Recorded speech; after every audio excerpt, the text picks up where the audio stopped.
berkorban untuk bangsa.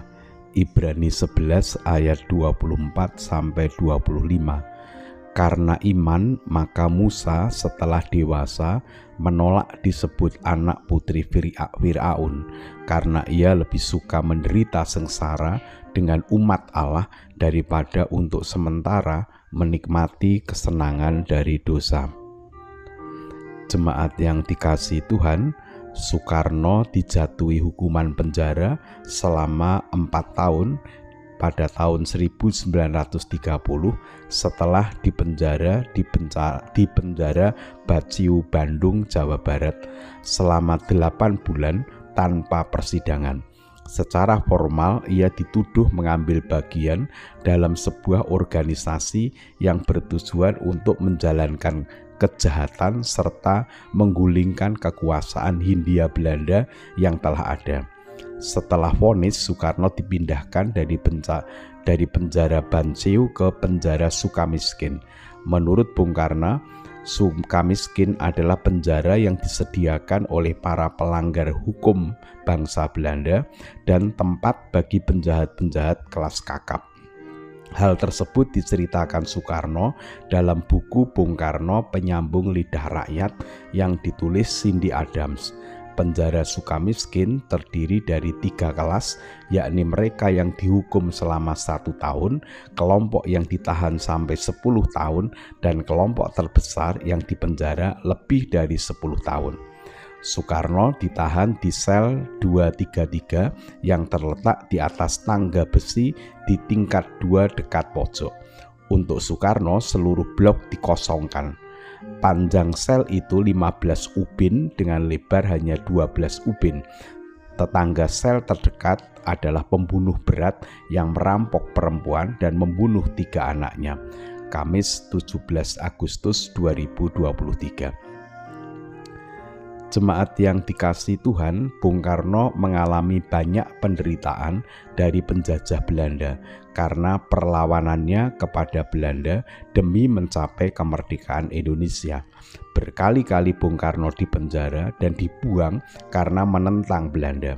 Meskipun demikian, beliau tidak pernah kapok dan menyerah.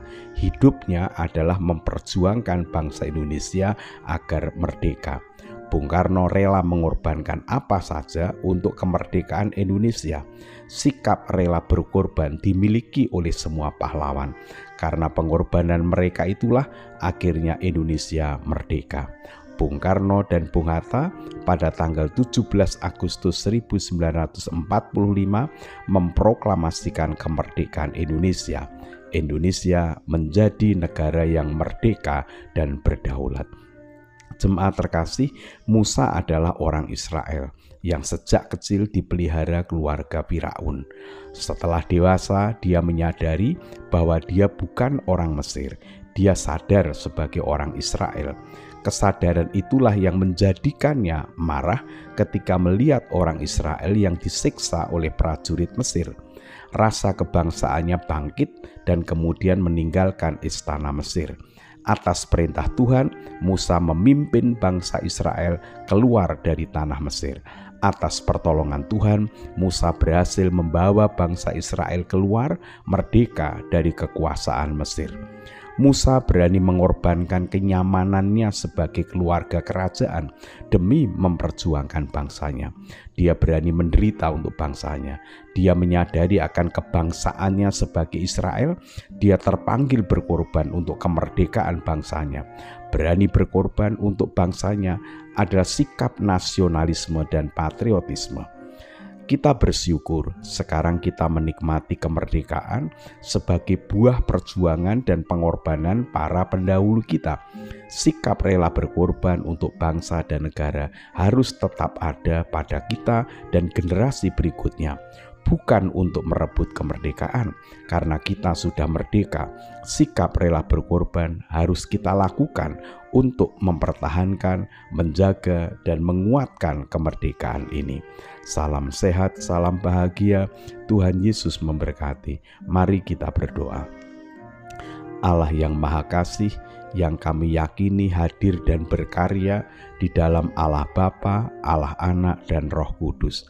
Kami bersyukur sebelum kami beristirahat, Tuhan memperkenankan kami menerima dan menggumuli firman Tuhan. Kembali Tuhan mengingatkan agar kami dapat berkorban demi kemerdekaan bangsa kami, demi menjaga, mempertahankan, dan mengisi kemerdekaan kami. Karena kami sadar kemerdekaan itu adalah anugerah dari Tuhan. Kami berdoa untuk seluruh warga jemaat, kiranya Tuhan senantiasa memberikan kehidupan yang damai dan sejahtera.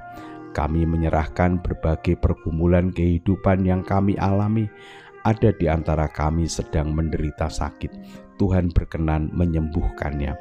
Ada yang sedang mengalami duka cita dan beban berat kehidupan, Tuhan berkenan hadir, menyertai dan menolong kami. Sebentar lagi kami akan beristirahat. Kiranya Tuhan berkenan menjagai kami. Jika esok hari Tuhan masih memberikan kesempatan kepada kami untuk melanjutkan kehidupan ini, kiranya Tuhan berkenan memberikan kekuatan kepada kami agar kami dapat menjalani kehidupan ini dengan bermakna. Ampunilah segala dosa kami, di dalam nama Tuhan Yesus Kristus kami berdoa. Amin.